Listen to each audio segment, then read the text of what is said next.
সদিচ্ছার কতটা আছে, উনার তো মেম্বার অফ পার্লামেন্টরা আছে, তাদেরকে দিয়ে লোকসভায় বিষয়টা উপস্থাপন করে সদিচ্ছার প্রমাণ রাখেন।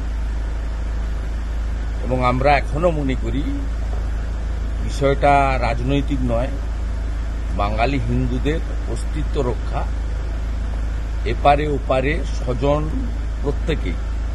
প্রত্যেকের পাশে রাজনীতির ঊর্ধ্বে উঠে দাঁড়ানো উচিত। সেটা পরিবেশ পরিস্থিতি অনুযায়ী যদি এই রাজ্যের শাসক দল বা মুখ্যমন্ত্রীও চান, সেটা তার সদিচ্ছা বা তার যে বক্তব্য কার্যক্ষেত্রে প্রমাণ করে তিনি দেখান। আমরা তো রাস্তায় নেমে এর প্রতিবাদ করছি। আমরা যখন বাংলাদেশ ডেপুটি হাই কমিশনে প্রথম আমি গেছিলাম এই ঘটনার পরে, তখন উনার পুলিশই 6টা ব্যারিকেড করে আমাদের আটকেছিল। উনি যখন বাংলাদেশে কোটা বিরোধী আন্দোলনের উপরে তদানীন্তন প্রধানমন্ত্রী হাসিনা ওয়াজেদ বা তার সরকার দমনপীড়ন চালাচ্ছিলেন, তখন তিনি আহ্বান করেছিলেন যারা আক্রান্ত হবেন আসুন আমি তাদের শেল্টার করব। তখন প্রধানমন্ত্রীর কথা, পররাষ্ট্র দপ্তরের কথা, পররাষ্ট্র নীতির কথা তার মনে ছিল না।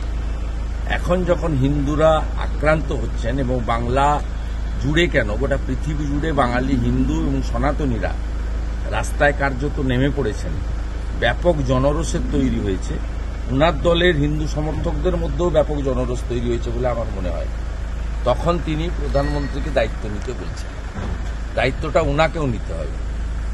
তিস্তা চুক্তির ক্ষেত্রে উনার আপত্তি থাকতে পারে, আবার উনি আদানিকে ফরাক্কার উপর দিয়ে বাংলাদেশে বিদ্যুৎ লাইন নিয়ে যাওয়ার জন্য আম এবং লিচু চাষিদের মাথায় পুলিশকে দিয়ে লাঠিও মারাতে পারেন।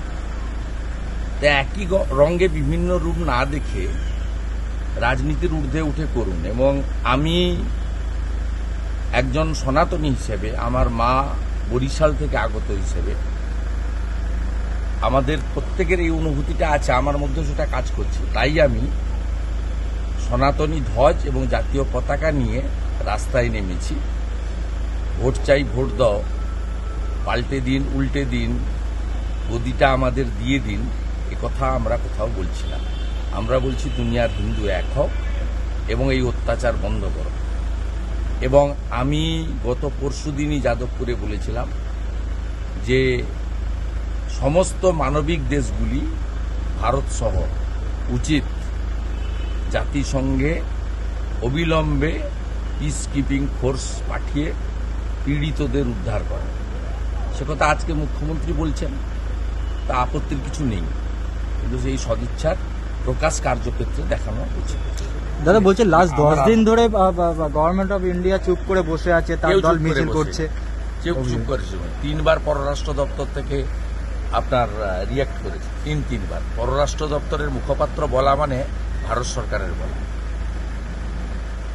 আর আমরা যে রাস্তায় নেমে প্রতিবাদ করছি, হেমন্ত বিশ্ব শর্মা করছে, ত্রিপুরার মানিক সাহারা করছে, আমরা সব বিজেপি ম্যান। আমাদের পার্টি এবং বিচার পরিবার সম্পূর্ণভাবে এর সঙ্গে আছে। আর আমরা যে আইডিওলজির উপর দাঁড়িয়ে ভারতীয় জনতা পার্টি করি,